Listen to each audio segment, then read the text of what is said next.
The room was spinning again. I gripped the kitchen counter, trying to steady myself as black spots danced in my vision. My sister Victoria stood over me, her perfectly manicured hands on her hips. "Get up, Maya. This is exactly why you need my help. You can't even handle a simple cleanse without being dramatic." I'm Maya, 17, and for the past 3 months I've been living under Victoria's wellness program. My 24-year-old sister, a self-proclaimed nutrition expert with an Instagram following, had convinced our parents that my weight issue needed her intervention. "Mom," Victoria called out, Maya's pulling her fainting act again. Mom walked in, barely glancing at me slumped against the counter. "Honey, you need to commit to your sister's program. She's trying to help you." The irony was, I'd never been overweight. At 5'6" and 130 pounds, I was perfectly healthy. But Victoria had always been obsessed with appearance, and when she moved back home after her divorce, she'd made me her new project. "Look at this." Victoria grabbed my food diary, waving it in Mom's face. "She ate a whole apple yesterday. That's pure sugar. No wonder she's not seeing results."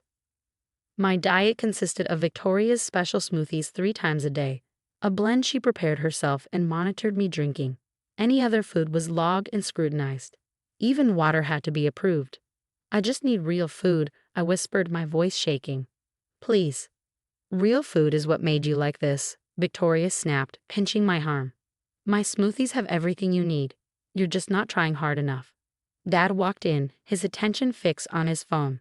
"Is she complaining again?" As usual, Victoria sighed dramatically. "Maybe we should cancel her school trip next month. She clearly isn't committed enough to earn it." That school trip, a week-long science program I'd earned a scholarship for, was my only hope of escape. I forced myself to stand, despite the dizziness. "I'll do better," I promised, the words tasting bitter in my mouth. Victoria smiled her Instagram-perfect smile. "Good. Now, time for your afternoon cleanse." The greenish-brown liquid she handed me smelled strange, different from usual. But under their watchful eyes, I had no choice but to drink it. Within an hour, I was violently ill. My stomach cramped so badly I could barely walk. When I tried to call my best friend Anna from the bathroom, Victoria caught me and took my phone. "No one needs to know about your detox symptoms," she said sweetly. "It's just weakness leaving the body." That night, I heard Victoria and my parents talking downstairs. "She's always been attention-seeking," Mom said. "Remember how she tried to overshadow your wedding by getting that academic award?" "The program is working," Victoria insisted. "She's down 10 pounds this month alone. Trust my process." I looked at myself in the mirror, seeing the dark circles under my eyes, my dull hair, the way my clothes hung loose. This wasn't health. This wasn't even about weight anymore. But every time I tried to speak up, they dismissed me as dramatic. The next morning at school, I couldn't focus. The numbers on my math test blurred together. During PE, my legs gave out completely. "Maya," Anna caught me before I hit the ground. "That's it. I'm getting the nurse." "No, please," I begged, but it was too late. Nurse Jenkins took one look at me and called an ambulance. By the time Victoria and my parents arrived at the hospital, Dr. Matthews had already ordered comprehensive blood work. "This is ridiculous," Victoria complained. "She's just dehydrated from not following my hydration schedule properly." Dr. Matthews, a sharp-eyed woman in her 50s, ignored her. "Maya's blood work shows severe malnutrition, electrolyte imbalances," and she paused, looking directly at Victoria. "Traces of substances that shouldn't be in her system." The room went quiet. "What substances?" Dad finally asked. "Ipecac, laxatives, and concerning levels of various supplements," Dr. Matthews replied coldly, "all of which could have caused organ failure if untreated."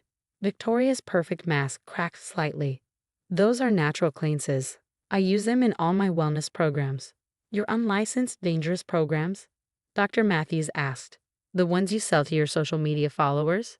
My parents started to defend Victoria, their usual response, but Dr. Matthews held up her hand. "I've contacted the appropriate authorities. Maya will be admitted for treatment and observation." "And Victoria?" She turned to my sister, whose face had lost all color. "I suggest you contact a lawyer." As they hooked me up to IVs and monitoring equipment, I caught a glimpse of Anna in the hallway, talking to what looked like police officers. She'd been trying to warn me for months that something was wrong. I should have listened sooner. Dr. Matthews sat beside my bed after my family was escorted out. Your friend Anna showed us your journal, the one you kept hidden under your mattress. You documented everything, didn't you? I nodded weakly. That was very smart, she said gently. Now let's talk about getting you real help. As night fell over the hospital, I lay in a quiet room, watching actual nutrients flow into my veins. For the first time in months, no one was counting my calories or monitoring my water intake. No one was calling me dramatic or weak. I didn't know what would happen next, but I knew one thing for certain. Victoria's diet tips had nearly killed me, and finally someone was going to do something about it. The question was, how much damage had she already done to others? The hospital room became my safe haven for the next week. Under Dr. Matthews' care, my body slowly began to recover. Each day brought new revelations about the extent of Victoria's wellness program. Your sister's smoothies contained a dangerous cocktail of unregulated supplements, Dr. Matthews explained during morning rounds. Combined with severe caloric restriction and dehydration, it's a miracle you didn't suffer organ failure. Detective Laura Chen, who specialized in medical abuse cases, visited daily. She scrolled through Victoria's Instagram account, documenting every success story. Young girls who'd lost dramatic amounts of weight through her program. We've identified 23 other victims so far, Detective Chen told me. Some as young as 14. Your detailed journal and blood work results gave us the evidence we needed to build a case. My parents weren't allowed to visit without supervision. During their first monitored visit, they oscillated between anger and denial. We thought she was helping you, Mom insisted, tears streaming down her face. Her program has thousands of followers. That doesn't make it right, my new therapist, Dr. Ross, interjected. Maya nearly died from malnutrition and poisoning. Dad stared at the floor. The warning signs were there, weren't they? We just didn't want to see them. The truth was harder for them to swallow than any of Victoria's smoothies had been for me. Their golden child, their successful influencer daughter, was facing criminal charges for endangering multiple minors. Anna visited every day after school, bringing my assignments and real friendship, something I'd been starved for as much as food. She sat with me during meals, helping me rebuild a healthy relationship with eating. Remember in 7th grade, she said one afternoon, when Victoria convinced your parents you were too fat to be in my ballet recital photos. I nodded, pushing my hospital lunch around. She said I'd ruin the aesthetics. You were the best dancer in our class. Anna replied firmly. She couldn't stand that you were better at something than she was. The investigation revealed a pattern stretching back years. Victoria had been experimenting with dangerous diet techniques long before her social media fame, using me as her first test subject. One afternoon, Detective Chen brought in Victoria's laptop. We found files dating back to when you were 12, she said gently. She documented everything. How much she restricted your food, what supplements she slipped into your meals, even your failure to maintain the weight loss. I remembered those years, constantly feeling sick, being pulled from sports teams, losing roles in school plays. Victoria had convinced everyone it was because I was too heavy, when in reality, I was being systematically weakened. The real shock came when they found her private message records. Victoria had been selling her special smoothie formula to followers, charging hundreds of dollars for a program she knew was dangerous. Your sister's facing multiple charges, Detective Chen explained. Medical endangerment, practicing without a license, distributing dangerous substances to minors. Her followers' medical records show patterns similar to yours. My parents, faced with mounting evidence, finally broke down during a therapy session. We gave her complete control, Mom sobbed. We trusted her because she was successful, because people admired her. We failed you, Maya. Dr. Matthews started me on a careful refeeding program. Each successful meal felt like a victory. My hair began to shine again, my mind cleared, and my strength slowly returned. 2 weeks after my collapse, I was strong enough to give my official statement. Victoria had been arrested, her social media empire crumbling as victims came forward. She was so convinced she was helping people, I told Detective Chen. She really believed that nearly killing us was making us better. The hardest part was seeing the other victims, girls who trusted my sister's perfect Instagram presence, who believed her promises of transformation. Some had suffered permanent damage to their organs. Others, like me, were lucky enough to be found in time. As I prepared to leave the hospital, Dr. Matthews sat down for a final chat. Your recovery isn't just physical, she said. It's going to take time to heal from the psychological abuse, but you've already shown incredible strength. I was going to live with my Aunt Patricia while my parents completed their mandatory counseling and parenting classes. They'd lost custody temporarily, a wake-up call they desperately needed. The day I left the hospital, Anna helped me pack. She'd saved something special. Photos from that 7th grade ballet recital that Victoria had tried to exclude me from. Look how strong you were, Anna said, showing me a picture of myself in mid-leap. That strength is still there. She didn't destroy it. As we drove to Aunt Patricia's house, I thought about Victoria sitting in jail, her perfectly curated life shattered by the truth. I felt sorry for her, in a way. Her obsession with perfection had destroyed not only her life, but nearly ended mine and hurt countless others. My phone buzzed with a message from Detective Chen. Another victim came forward. You helped save her life by speaking up. Looking out the window, I realized that real strength isn't found in restrictive diets or social media approval. It's found in surviving, in speaking truth, in helping others escape the cage you've broken free from. And for the first time in years, I was hungry for life. 6 months later, I sat in a courtroom, watching Victoria stand before the judge. Gone were her perfectly styled hair and carefully curated outfits. She looked smaller somehow, less like a towering figure who had controlled my life and more like a broken person who had lost her way. The evidence against her was overwhelming. 37 victims had come forward, their stories eerily similar to mine. Laptops full of detailed protocols showed how she'd systematically increased dangerous substances in her wellness formulas, documenting our declining health as progress. Your Honor, the prosecutor stated, Ms. Hunter didn't just endanger these young women's lives, she monetized their suffering. She sold her own sister's weight loss as a success story, knowing it was achieved through systematic poisoning. Victoria's lawyer tried to paint her as a misguided influencer caught up in toxic wellness culture.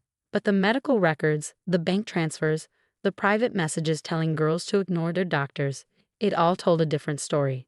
When it was my turn to give my victim impact statement, I felt steady for the first time in years. My sister convinced me that my worth was measured in pounds lost, I said clearly. She taught me to distrust my body, my hunger, my own mind. But worse than what she did to me was watching her spread this poison to others, selling self-destruction as self-improvement. Victoria cried during my statement, but I couldn't tell if she was crying for me or for herself. Our parents sat in the gallery, finally seeing the full scope of what they'd enabled. The judge's sentence was decisive. 8 years in prison, permanent revocation of her social media accounts, and a lifetime ban on providing any form of health or nutrition advice. She would also have to pay for the medical treatment of all her victims. Your actions show a calculated pattern of abuse masked as care, the judge declared.